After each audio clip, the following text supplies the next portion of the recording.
So I wanted to start by asking, what does your board look like? When you kind of close your eyes and you have an image of what it looks like when the board is gathered and is having a discussion, is getting into the agenda of your board meeting, what does that look like? What are the looks on people's faces? And I want to show you two pictures. This is like an eye exam, where I show you two pictures and you tell me which one looks like your board, okay? So here's the first one. This looks like a board meeting, right? People are having fun, they're out on a boat, they're waving and smiling. Anyone look like this, just in terms of the smiles on everyone's faces? Anyone look like that? So, this is a photo of the Andrea Gale, which was that ship that sunk off the coast of Gloucester, Massachusetts. There was a movie called The Perfect Storm about this ship. So raise your hand. How many of your boards look like this? Everybody's happy, smiling, and board meetings are a pleasure and there's no stress. Anyone have a board that sometimes feels like this? Sometimes. Yeah. One of you is thinking, I have a friend who has a board just like that, right?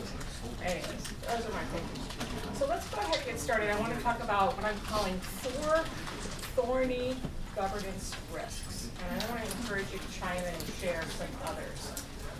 So the first risk that I encounter over and over again, and it should just say that so much of this content, and I talked about governance and risk. Pardon me, could Yes. you speak up? Yeah, yes, louder, okay, sure, I will.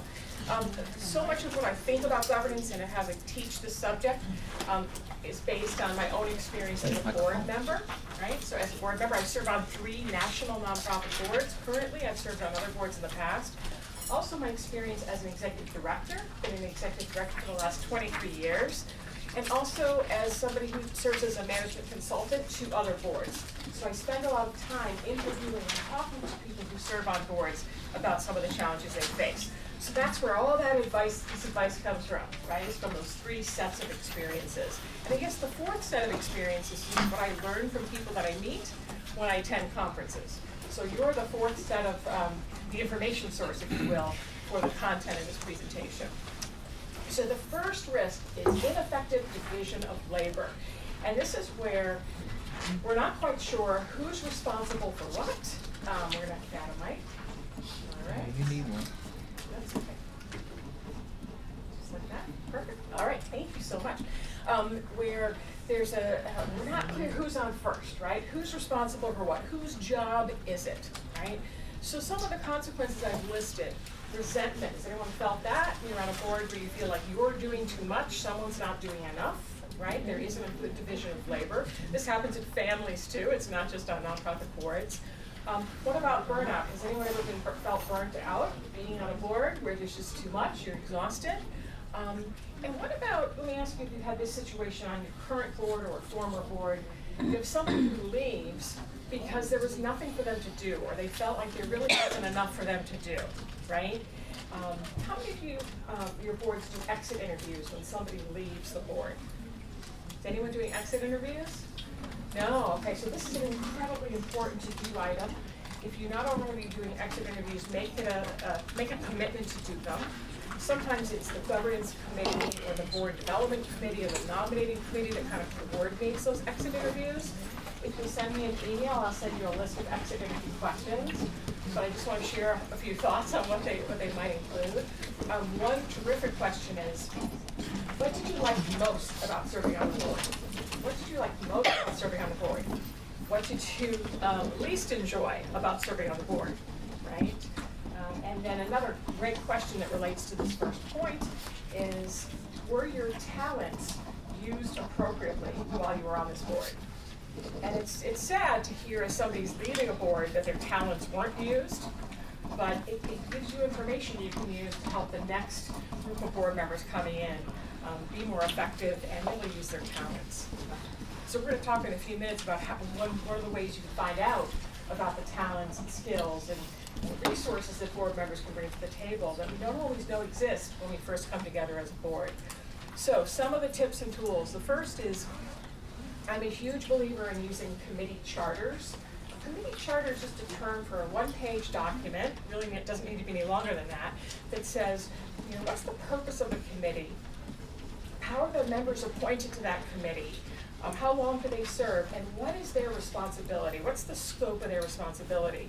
So before you say, sure, I'd love to be on the finance committee, each of you wants to know, what's it all about? What am I expected to do serving on the finance committee? How much work is this going to be, right? What's the job of the finance committee? So each committee should have a charter. How many of you have charters for all your board committees? Yeah, okay, just a few. All right. So that's another thing to check into. It's possible they exist, but you just don't know where they are. You haven't seen them lately. So keep those charters up to date and make sure that they really reflect the jobs and the roles of those various committees. Really important. It's a great tool to use. So the second thing I wanted to mention as a tip or a tool is this idea of a structured agenda with meaningful committee reports. So I know without even having to ask for a show of hands that all of your board meetings have a structured agenda, right? You have a very clear agenda and you kind of have a rhythm or a pace for that agenda. And I'm going to talk a little bit later about how to swap up or change up that agenda to add a little spice to the agenda, if you will. But I think it's really important for people to know in advance of a board meeting, you know, what are the key things we're going to talk about, and what's the order of the meeting, and I also would say that when your committees make reports, this is hard to do. It's easy for me to say, but I've seen it make a huge difference on boards. When a committee makes a report, make sure that what's in the materials is not simply read at the meeting. Has anyone been at a board meeting where someone just reads their report? Right? Have any of you ever read your report at a board meeting? I'm the only one. Okay, 2 of us have done that. The rest of us are lying.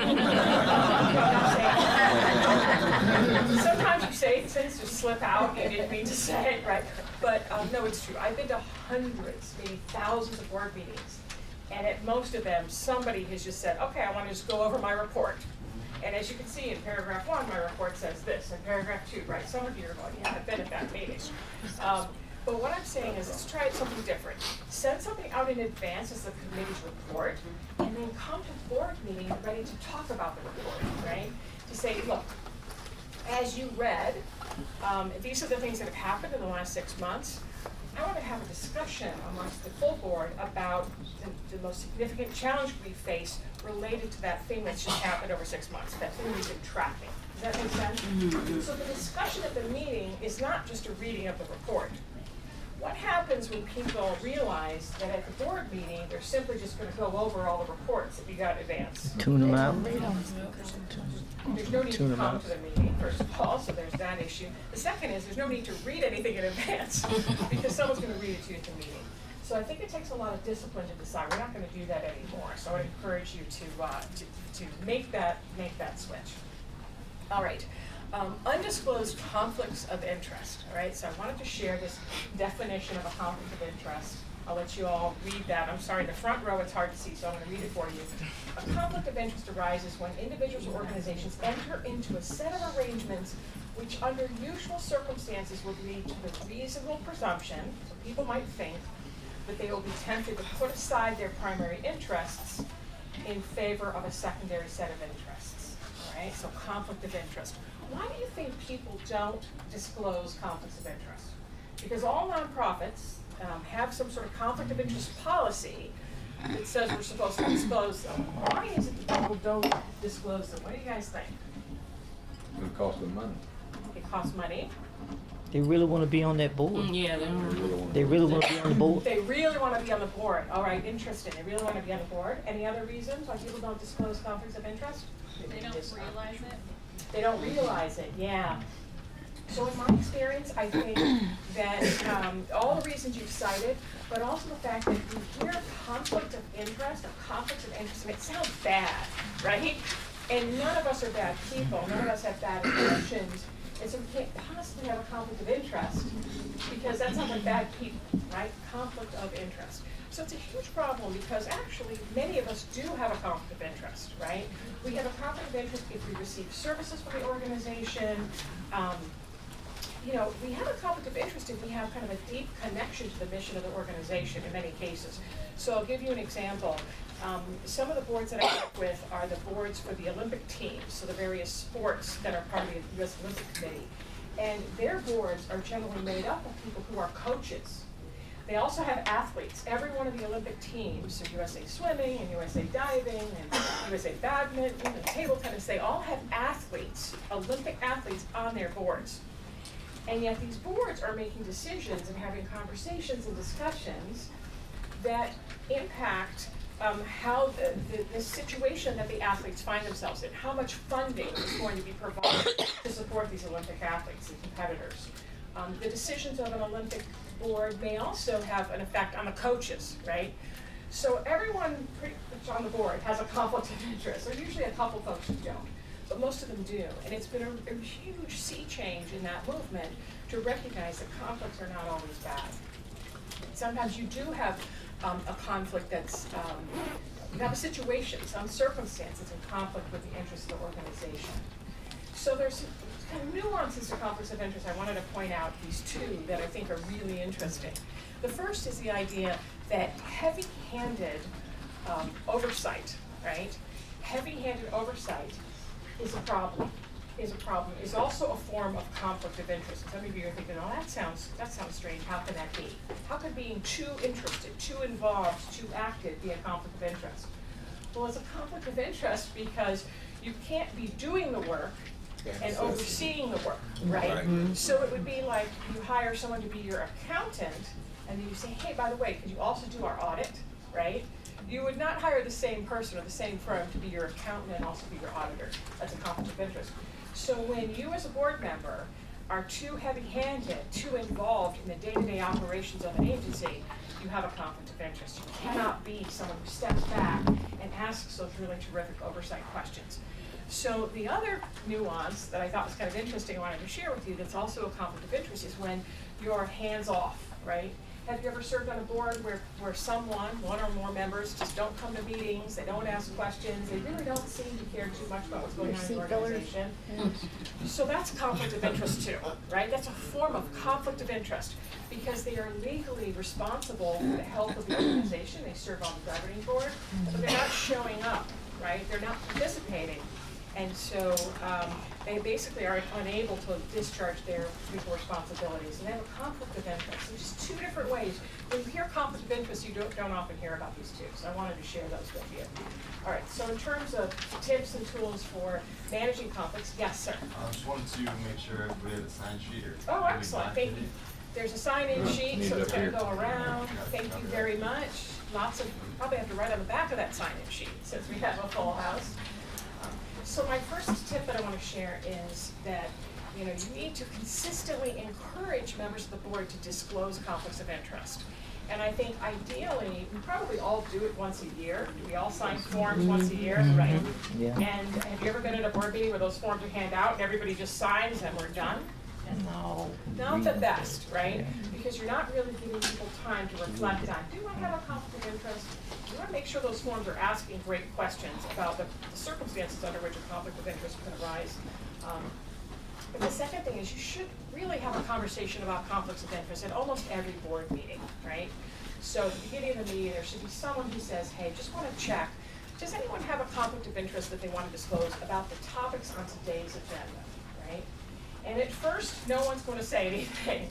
But once somebody does that, once somebody starts to disclose a conflict, it becomes more comfortable. And I want you to keep in mind that just because someone discloses a conflict of interest doesn't mean you have to send them out of the room or they're prohibited from being involved in the conversation. Each conflict of interest needs to be considered really carefully. And there will be some conflicts that are what I would call inconsequential. And it's good to know. But we're not going to exclude you because it's important that your perspective is represented here. We want to hear what you have to say. Once in a while, a conflict of interest requires that someone not. In an extreme situation, maybe someone is not going to participate in any conversation.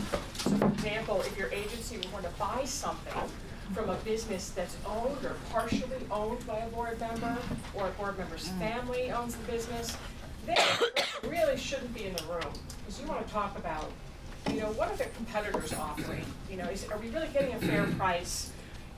Could we get the exact same benefit from a company with no connection, no conflict of interest? Should we just do that anyways? And some of us might be uncomfortable having that conversation with the person in the room. So number 3 is to choose the appropriate course of action, but sometimes it's do nothing.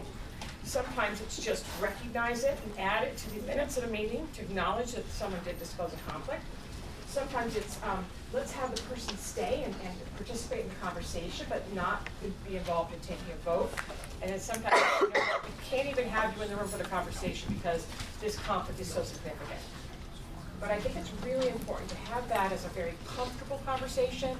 It's not one board member saying, you know, you have a conflict of interest, you know, off you go. You know, it's not one person's decision. It's the board having a really comfortable conversation. And the more you do this, the easier it becomes. It becomes easier over time. All right, number 3 on my list of 40 risks is failure to focus on the future. I see this a lot. Why is it hard to focus on the future? What are some thoughts about why it's hard for boards to be strategic? Yes. Depends on funding. Yes. Depends on funding, that's one issue. Other issues, why is it hard to talk about the future of the organization instead of talking about what's happening this month? The amount of work. The amount of work? Okay, yeah, Seems like sometimes you're just so busy managing the fire that's closest to you and the thing that's that's right. imminent that That's hard right, to- yeah. Once in a while, somebody will call me and ask me for a handout for a workshop I'm doing like in 2 months, and I'm like, I'm working on the one I'm doing tomorrow. So I kind of focus on the things that are close at hand. I think all of those things are true. It's hard to think about the future. It's really hard to forecast the future. At a meeting last night with a colleague, we were talking, and I said, you know, human beings are not good at forecasting the future, right? I'm obsessive about looking at the weather conditions and the weather forecast. So each of my family members, we all have a phone that has show the weather in all the cities where we all live. And my dad and I are like, oh, look at the weather here, look at the weather there. Well, it's changing constantly, right? The forecast for 2 days from now is not as accurate as the forecast for 2 minutes from now, right? And it's something that we're always kind of comparing and contrasting. But yeah. How far in the future should the board be looking? Yeah, 5, 10? Yes, as far as possible, as far as possible. So I kind of like the nautical theme when I teach governance and talk about boards, because I think ideally the board should be looking way off into the distance. I kind of picked this photo of this girl looking way up, right? She's looking way up. I think that's what boards should do, right? Paying attention to what's happening in the present, but looking as far off into the future as possible. And realizing that it's not your job to predict what's going to happen 5 to 10 years from now. It's your job to help the team think about the possibilities, right? One of my favorite writers, his name is Randy Clark. He wrote a great book called The Prediction Trap. He talks about instead of trying to forecast the future, think about alternate futures. What are some things that might be 5 years from now, 10 years from now? Are we ready for those things? What are some changes we need to make now to be better prepared for those possibilities? Another great question for a board to be asking is, what are the things we should be monitoring now so that we recognize when those events, when those alternate futures come to be, one of those alternate futures comes to be? How will we know, right, we're in that moment? So lots of things that the board should do, but, you know, and again, being supportive of staff and recognizing that the success of the organization has a lot to do with what's happening today, but the job of the board is to look out into the distance and see what's coming. And that's something, one of the reasons why it's so important for the board to do that is that as an executive director, it's really hard for me to do that. You know, I have to worry about this month, right? This fiscal budget, how we're doing at the mid-year. And I'm constantly focused on what's happening now, and my board are the people that help me think about the future and look into the future. I love this quote, which is about why boards struggle talking about strategy. And this explanation is essentially that it's because board members are themselves managers. That everybody who serves on a nonprofit board manages something. You're managing your household, you're managing your family, you're managing your business, right? You're managing your children, sometimes your grandchildren. We're all managers. We're also list makers. We're really good at tactics, right? We can all make a grocery list. That's so much easier than thinking about 5 years from now, that we default to doing what's easiest, which is thinking about the here and now. So just a reason why. So number 4 on my list of risks, and I'm interested to hear what you would add to this list, is poorly managed conflict. So let me ask for a show of hands. Have you ever been on a board where there was some conflict between board members or between the board and the staff? So there are half of us are being super honest, and the rest are like, I don't want to raise my hand because that person is in the room, right? No, okay. There will be conflict. It's just like you're to say, conflict in families. It's not about whether family members will get into conflict with one another. It's just about when, right, and the circumstances, right? So even the happiest of families, it's at some point or another come into conflict, and that is absolutely true about nonprofit boards. What are some of the reasons or causes of conflict on the boards that you've either sat on or maybe or reported to, or maybe a board that your friend sits on? What are some of the things that give rise to conflict? Yes.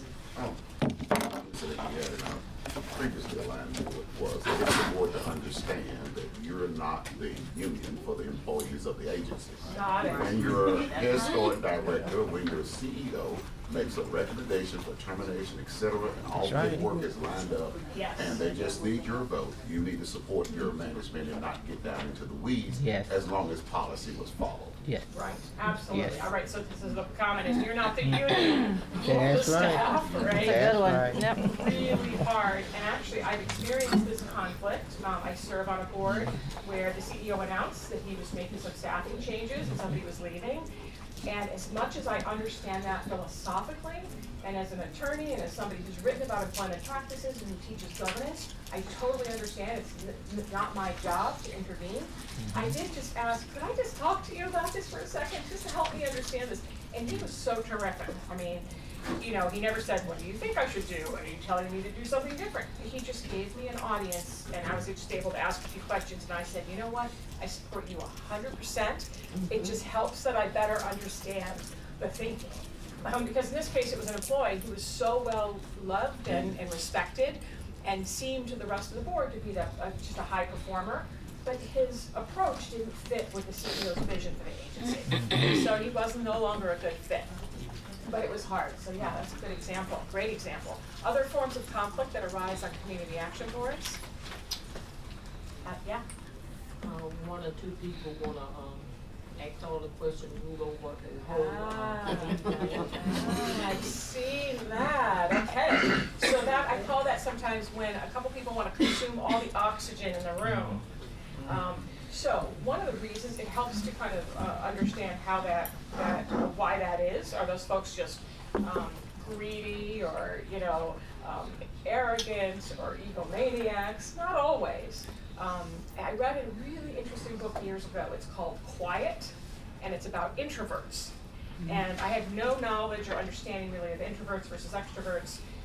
And so I bought this book and I started reading it. And she was describing people who are extroverts, and I started to feel bad because I realized that I'm kind of an extrovert in most cases. So I felt bad about myself, but by the time I got to the end of the book, I felt better understanding. So one of the things that extroverts do is they get energy by participation and by being in a large group. Mm-hmm. And whereas introverts get a lot of energy when they're by themselves. And so those folks that speak up at board meetings, it's not always, and I'm saying not always because there could be instances where they really are trying to just, use up all the oxygen in the room intentionally, but often it's because they get energy by participating, or they learn and evolve their thinking by speaking out loud. So they say things that are kind of half-formed, and then they're trying to figure it out. Some of you are nodding, you've seen that behavior. So here's a technique that works really well to counter that.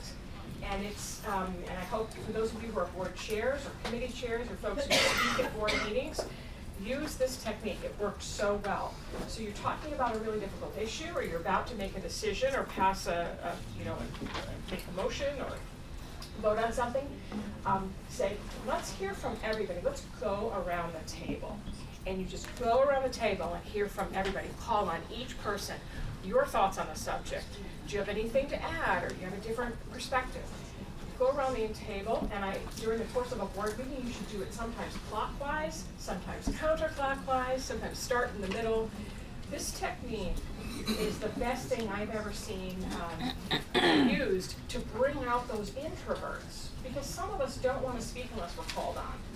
And we're thinking something, and we want to say something, but we don't want to be the person who's hogging the limelight, so we wait. But when we're called on, will respond. It's a fantastic technique. Do any of your board chairs use that technique now?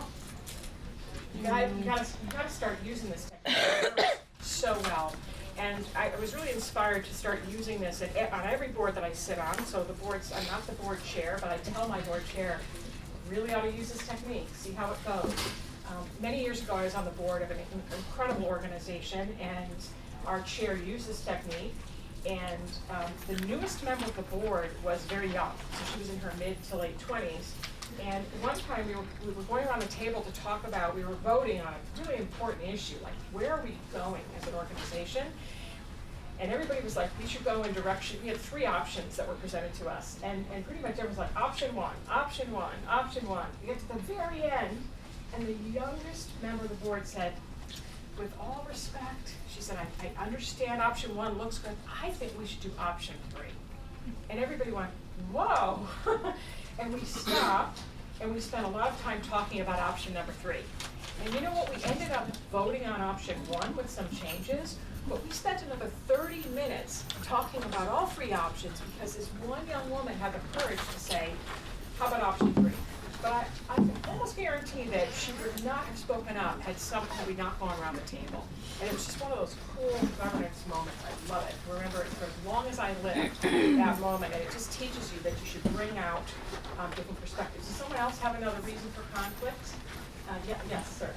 We have a board member that advocates for a client to receive services that Yes. they might have been denied, or for the Right. person to bend the rules and move them up their waiting list or something. Right. So when a board member feels like they're an advocate for a client who has been denied certain services or is deemed not eligible for services, their heart, feels for that person, and they feel like that should be an advocate.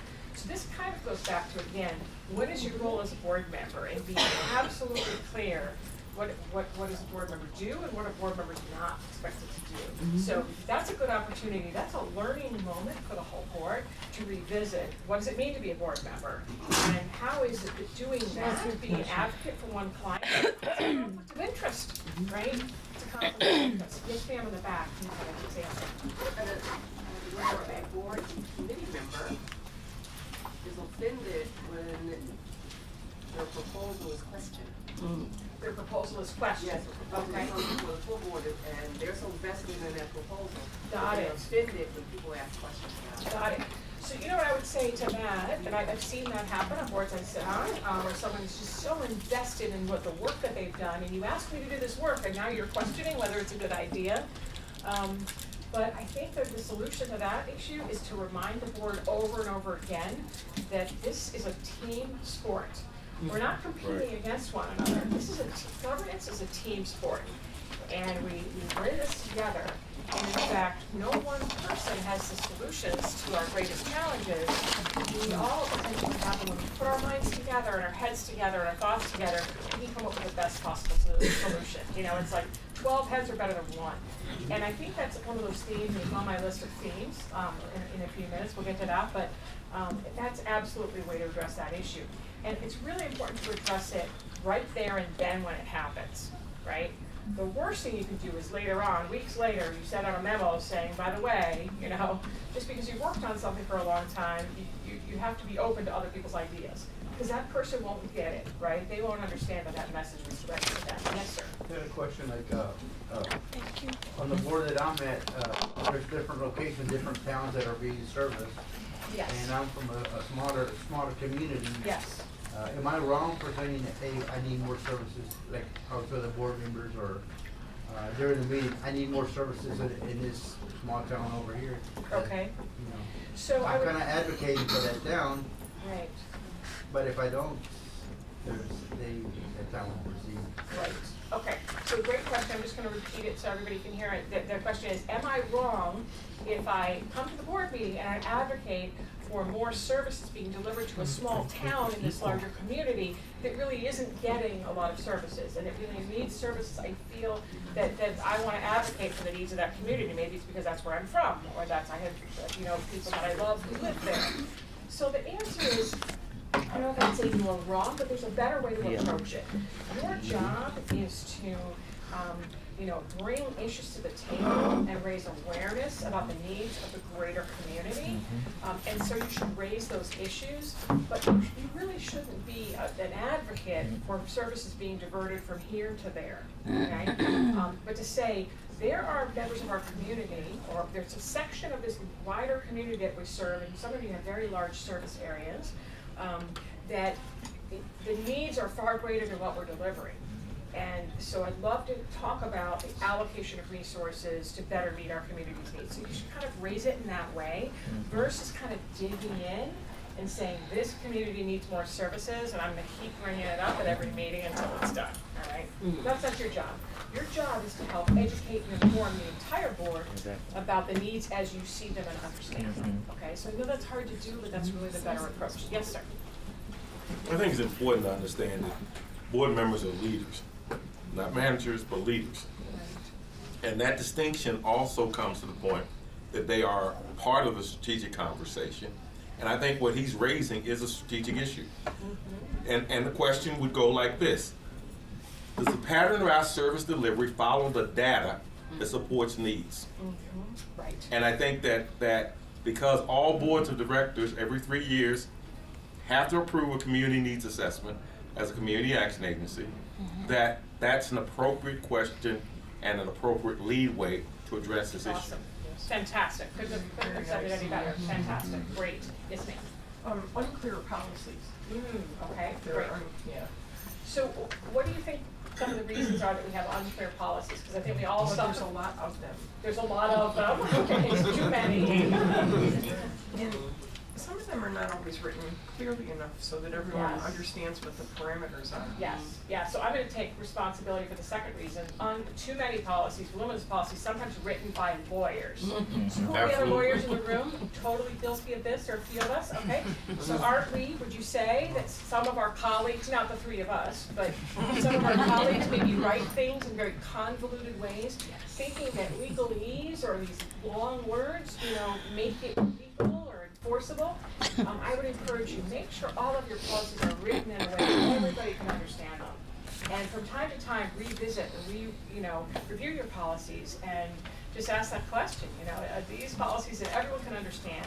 Do we have overlapping policies that send inconsistent messages, right? Are we sending mixed messages?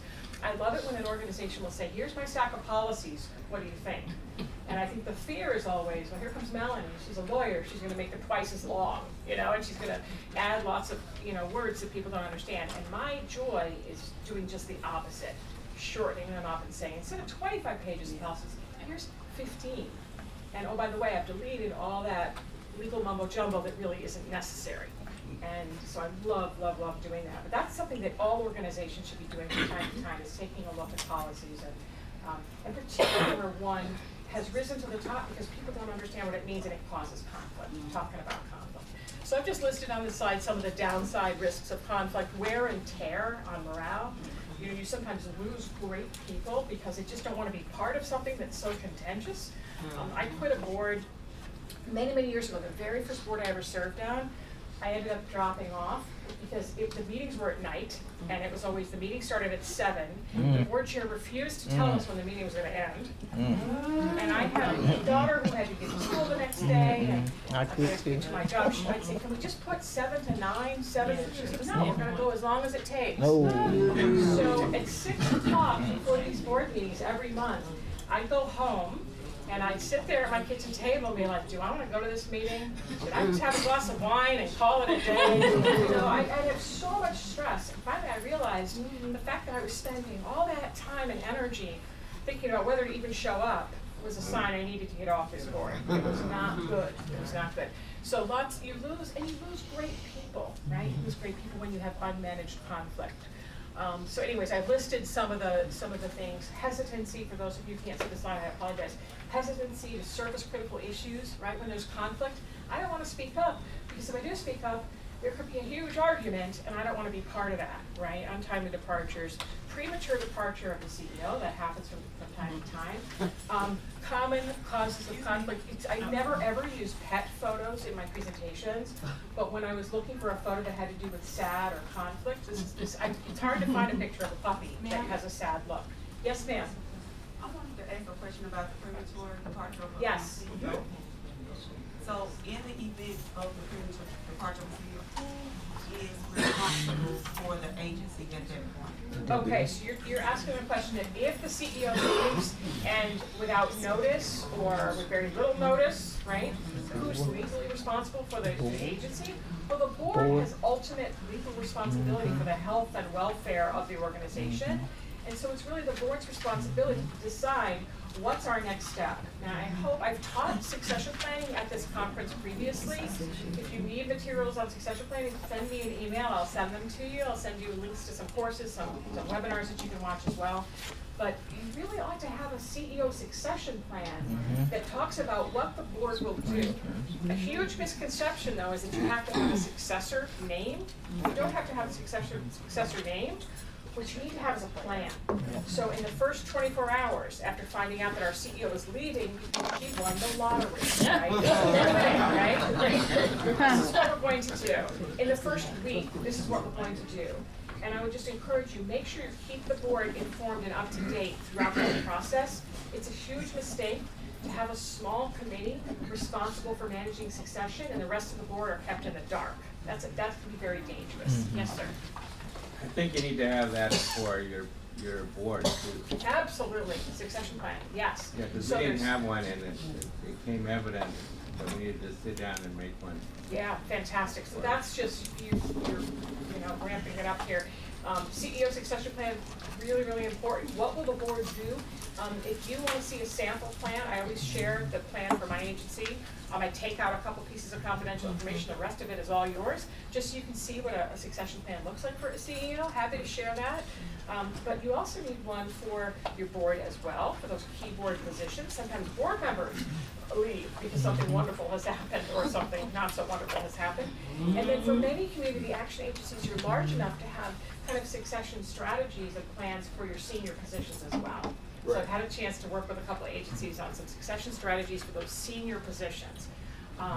If there's anyone in the organization that you think, wow, if he or she left, we'd be in the lurch. There's lots that you can do to prepare for that. All right. So common causes of conflict, we've kind of touched on some of these, lack of trust, that ineffective division of labor, poor communication, right? People get really upset when they're not aware of what's going on. And I mentioned right at the beginning of the session that in the old days, hoarding information made you powerful, or the perception was that if you had information, you were powerful. Today, sharing information makes you powerful. And she who shares information has the most power because you're influencing so many people in your orbit. Really, really important. Sometimes conflict is caused by stubbornness, right? Good old-fashioned stubbornness. This is the way we've always done it. This is the way I want to do it. This is the way I want to run the meeting. I don't care what the rest of you think. So lots of causes of conflict. So let's go ahead and move on to these 10 governance risk fundamentals. And then I have some actions. Thank you so much for your great ideas and sharing. Makes it so much more fun for me. I always tell my staff, I kind of know what I'm going to say when I give a workshop, but I have no idea what others are going to say. So this is the fun part. You've got the attendance sheet. Does anyone else need to sign in? Oh, it's full. It's Oh, it's full. full. It's full. Literally, it's full on both sides? Yes. Oh my gosh. Okay, so does anyone have a blank piece of paper? There's that little Marriott piece of paper. We can just start filling that in. So anyway, let me finish up and then we'll make sure that everyone has a chance to write their name down on that sheet. So, wow, filled both sides of the paper. I love it. You're gonna get the grand prize. There's a grand prize. So I was giving a workshop yesterday, and there seemed to be some prize being given away next door. I was very excited, but I had to keep going. I wasn't and go get the prize. All right, so these are my 10 governance fundamentals. The first is a constructive partnership. And I want you to kind of envision the relationship between your CEO, your executive director, and your board as a constructive partnership. I love this term. This comes from a consultant by the name of Jeff DeCagna. And he says, a constructive partnership, for me it means we each need each other. We each need each other. But he calls it this mindset of interdependence and a culture of shared responsibility. So if ever you get to the point where you're on a board and you believe you don't need your executive director, then this is not the right board for you to be on, right? That is a sign of some serious trouble, and you either need to do an intervention where you all talk about it and work to fix that, or you leave. You absolutely need this sense of I need you, you need me. This is how I feel about my own board, which is one of the reasons I love my job. And Monday is my favorite day of the week. I love to come to work on Monday. My board makes me feel like they need me, and I try to make them feel like I need them. And it's true. It's true, because you can't have a nonprofit organization without a board of directors. So you really do need each other. So the second tip that I want to share is humility. I love this picture of this little creature with a leaf. You know, we all need to be humble. CEOs need to be humble. Without the board, we don't have an organization. And the definition of humility, I love this definition, is a modest view of one's own importance. A modest view of one's own importance. What are some of the things that humble people say in your experience? If you're humble, what are some of the things that you might be heard or overheard say? You go first. Can you go first? Okay. You go Yep. first. Right. What else? What about, I'm sorry, I didn't mean to do that. What about, I made a mistake. I was wrong, right? Are these things? Yes. You don't use the word I. Yeah. No I in team. Yeah, we, right? Yes. When somebody else has an idea, give them the credit for it. Give them the credit for it. I love it. Right. So somebody who's the opposite of humble wants to take all the credit for themselves. And I did this, and I did this, and I did this. Right. Absolutely. Got it. Has anyone ever worked with a member of a board? Nobody. No one on the board that's in the room today that anyone would know here who wasn't humble, kind of had too much of an ego, got in the way.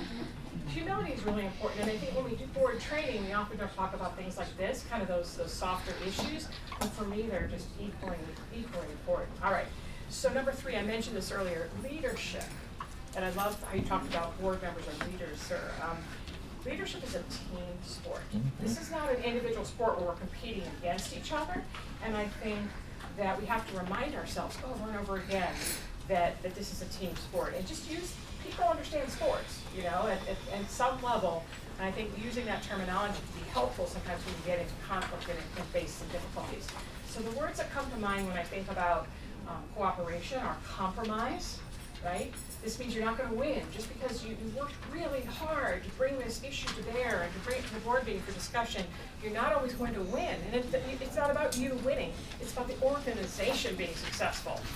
And I've had situations where in the middle of a board meeting, I realized, wow, my idea was so half-baked. Thank goodness there are all these smart people around the table who've added to the idea and made it something completely better than it was when I brought it to the table. And that's all about cooperation. It's not about winning. Understanding. I think understanding is another word that comes to mind when I think about cooperation. I can't be in your shoes. I can't be in your shoes, but I've got to try to step back and try to understand where you're coming from and recognize that you're bringing a lot of wisdom to the table. So understanding, and then mutual support. You got to support one another and feel like we're rallying around each other all the time. The staff want to feel supported, the board want to feel supported, individual board members want to feel supported. So to just take the time to say, wow, that was fantastic, that work that you did, that prep that you did on that issue, what your comment you just made was really meaningful, really hit home for me. That's part of cooperation. So I just recently read this book. This is a fantastic book. If I Understood You, Would I Have This Look on My Face? It's by Alan Alda, who's an actor. He's done a lot of research on science and medicine. He's fascinated by the worlds of science and medicine, and he's interviewed lots of scientists and engineers and researchers and professors, and his obsession is with communication, how people communicate, and how to improve communication. And there's this one section in the book where he talks about, he calls it the sound of certainty, which he describes as the great cooperation killer. And the example he gives in the book is a conversation with his wife, right? So it's not even a work-related conversation. But when I read that, I thought, oh my gosh, I've done this to people, right? So I'll just read it for those who can't see the slide. There's another great cooperation killer, the sound of certainty, the triumphant but self-defeating tone of voice that announces, I know what I'm talking about, and that ends the conversation. It's a tone that doesn't invite the other person in, but instead diminishes them to the rank of outsider. We've all been in those conversations. Some of us have been on the receiving end, some of us have been on the delivery end of that tone, right? So number 4 on my list is clear expectations. We've touched on this a little bit already. We talked about committee charters as a tool. Really, really important where there's any disagreement about who's on first and who does what and what's my role as a board member, that you spend time talking about it, that you don't dismiss people, that you don't have that sound of certainty, right? Where you say, you know, you're the board, I'm the CEO, and that's that, or I'm the board chair and you're just a regular board member, and just, you know, tough, you know, just accept it. Discuss and agree on roles. And also I would say get comfortable with changing the lineup, right? The officer lineup, the roles lineup. Sometimes somebody ends up in a committee chair role and they serve in that role for a long time. I think it's fun to switch roles and to serve on different committees and in different leadership roles on the board. And then also I just wanted to mention quickly that board members are not only there in that governance and leadership role, but we're also subject matter experts. You know, sometimes we know a lot about our community. Sometimes we know a lot about a certain subject matter. One of the things that I teach employment practices, and so on the boards I sit on, I'm sometimes asked to give some advice about employment issues, not to tell the CEO what to do, but to just be somebody who can offer up some ideas. And when I offer up those ideas and information or that expertise, I always say, this is not me as a board member, this is me, somebody who knows a lot about employment practices, so take it or leave it, I'm just here to offer some information. It's really important that when you are acting as a subject matter, you recognize that. So we've talked a little bit about that, and I love one of you asked, how far out should we be thinking? I chose this picture because I really think it should be way out. Strategic thinking. What's happening way out there? What do I see in the distance over there? What do I see over there? What do I see changing in terms of the needs of our community? What do I see changing in terms of the economic conditions? What do I see happening in all the different areas that we work when I look way out into the future? You know, what are those alternate futures that I'm thinking of as a board member? So I wanted to also mention number 6, the culture of candor. I really think that speaking up is an ethical duty that each of us has, whether we're a staff member or a board member. And I mentioned this book at my workshop yesterday. A couple of you were there as well. This is one of the best things I've read in a long time, The Fearless Organization. And it's about psychological safety in the workplace. Psychological safety in the workplace. And this is all about feeling comfortable speaking up and being wrong sometimes, being in the minority sometimes, right? Having people vehemently disagree with you. And Amy Edmondson, who's one of my favorite writers, the author of this book, she says that in a psychologically safe workplace, the fear of holding back is greater than the fear of sharing sensitive, threatening, or even wrong ideas. She said that's the litmus test for whether you have a psychologically safe workplace. This is the place that we all want to work, where we can speak up and say something that may be wrong, right? We may be in the minority, but we know that we're going to be treated with kindness and compassion nonetheless. Okay, so it's something we want to strive for. So active accountability. How do you define accountability? I read an interesting article this morning about accountability. How would you define that word? What does that word mean to you?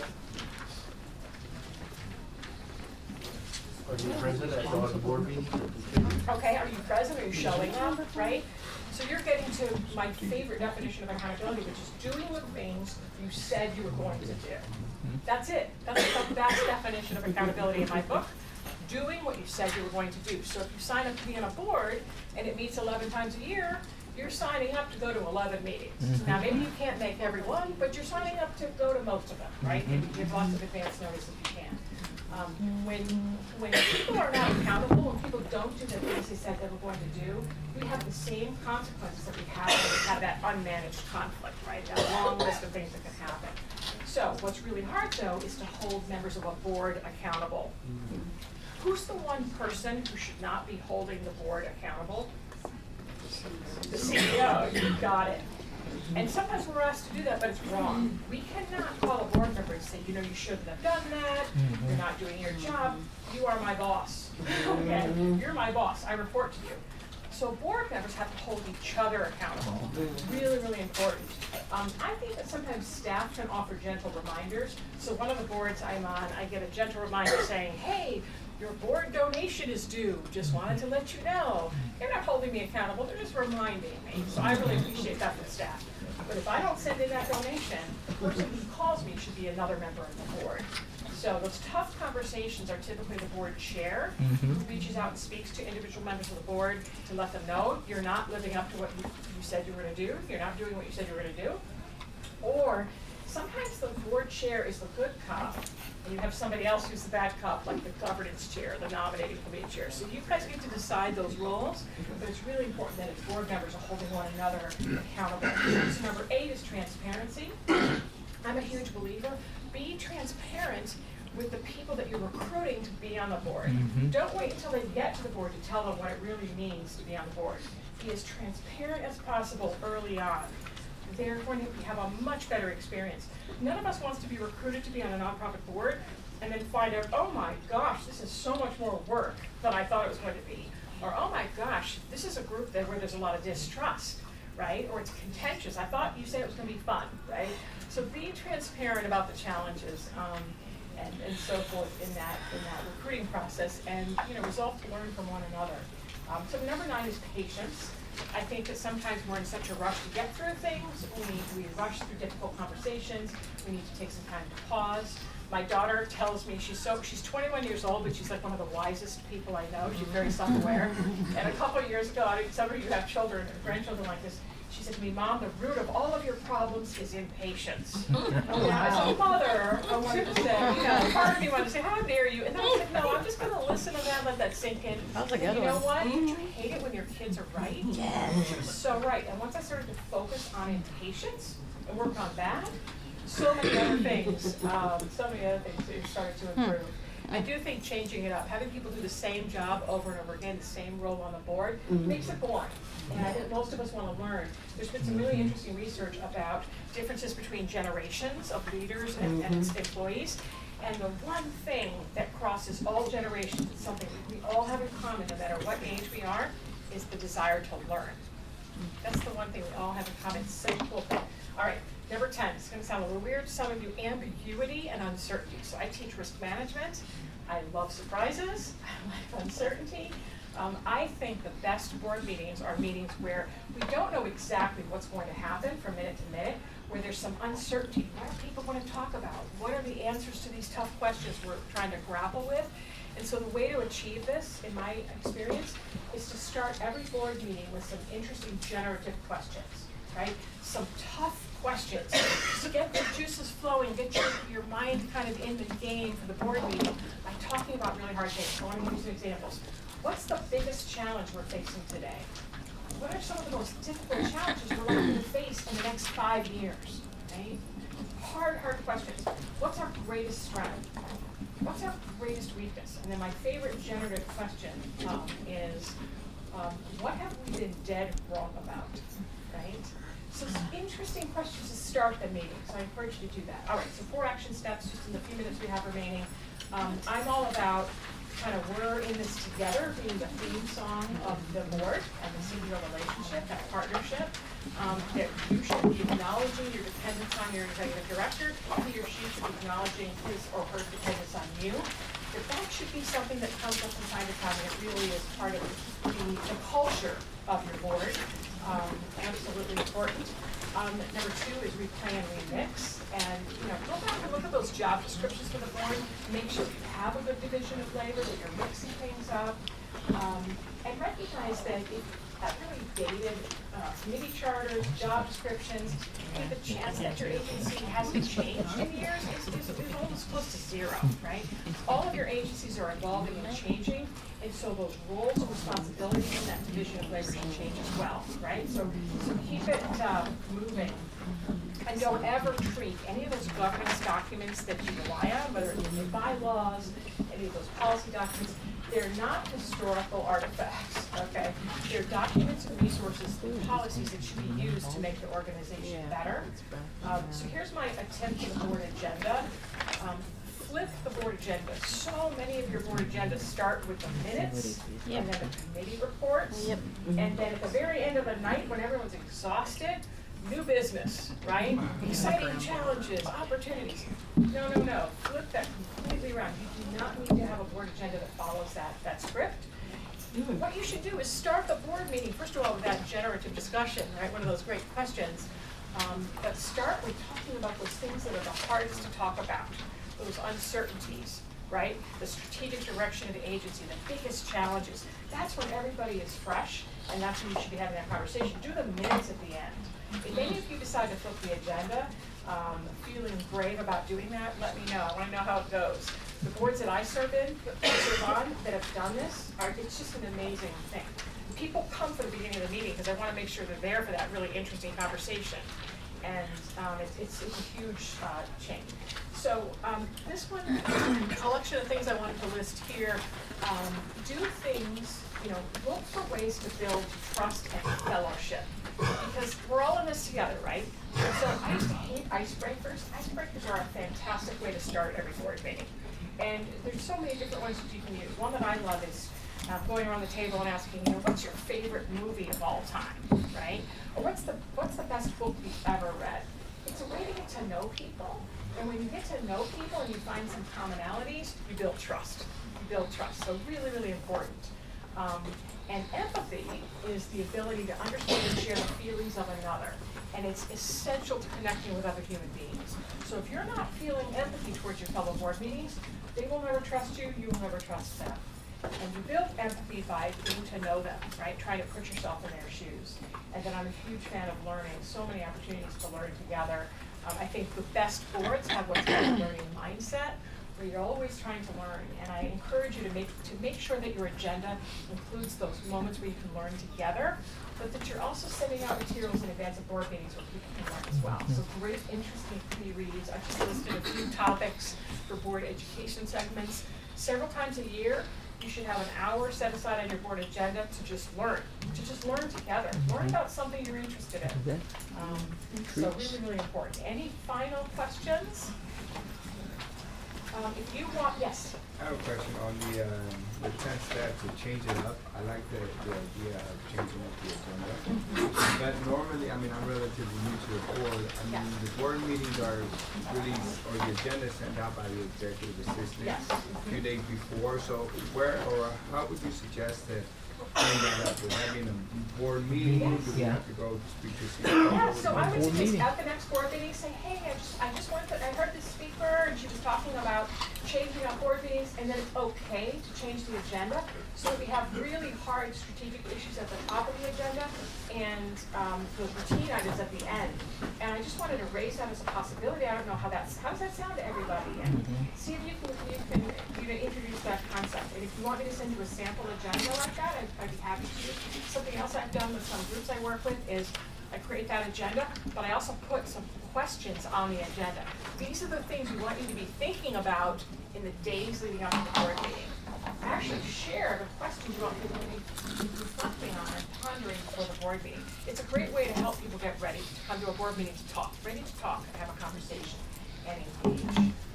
Yes, ma'am. I think you need to leave room for other, I understood as an other, to give board members an opportunity to voice an opinion about something coming. Absolutely. So leave space for that other, and I would say leave space for that other early on in the meeting, right? Because if you put it at the very end, you'll run out of time, right? So let's just have a 15 minutes that we devote to what's something that you want to talk about tonight, or you're concerned about tonight that maybe we're not going to get to, but we can put on a future agenda, and go around the table, right, and hear from everybody. Yeah, that makes sense? All right. So I want to leave you with this thought. So many things, you can tell that I read a lot and I'm inspired by a lot of things. This is my favorite quote of all time. Experience is inevitable, learning is not. And I want to leave you with that because in my life I found that, each and every day I have an experience, right? Every moment of every day is a different experience. We get to choose whether we learn from our experiences. And I know that you all know people who don't learn from experience, right? Just keep doing the same thing over and over again, expecting a different result. I would just encourage you to be self-reflective and say, am I the person who learns from every experience? And do I seize the moment, seize the day, to learn from the experiences I'm having, including the experiences you're having at this conference. And so much to learn here. So thank you so much for coming to the workshop this morning. Please send me an email if you have questions, if you want a succession plan, if you want a copy of the slides to share with others. If you want any of the resources that I mentioned, happy to send those to you. So thank you so much. Have a wonderful rest of your conference.